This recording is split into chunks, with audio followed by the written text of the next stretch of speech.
¿cuál crees que sea la solución de la migración en Estados Unidos? Pregunto porque nadie ha podido dar una solución, ni los políticos ni las organizaciones pro inmigrantes. Invertir en los países que expulsan migrantes, favorecer la paz, favorecer la democracia, favorecer las oportunidades. No hay de otra.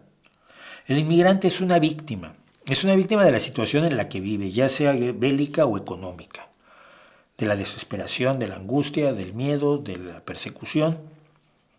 Luego es víctima de los tratantes de personas, de los que le cobran un dineral por traerlo a tierras europeas, ¿no? O estadounidenses.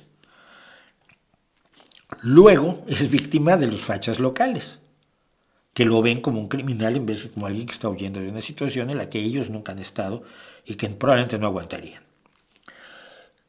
¿Cuál es la raíz del problema? Las guerras, los enfrentamientos, las persecuciones, la irracionalidad, el odio. Ahí es donde hay que trabajar.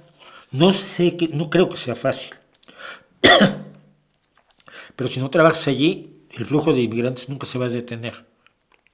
Porque si tú estuvieras allí, tú estarías viniendo para acá. Es así de sencillo. Si tú estuvieras allí, estarías inmigrando. Estarías inmigrando de allí. Entonces, hay que ver las cosas a largo plazo y a corto plazo tratar de darle la mejor vida posible a los inmigrantes y recibirlos. No es, ni es cierto que sean tantos como para poner en peligro a las sociedades a las que están inmigrando.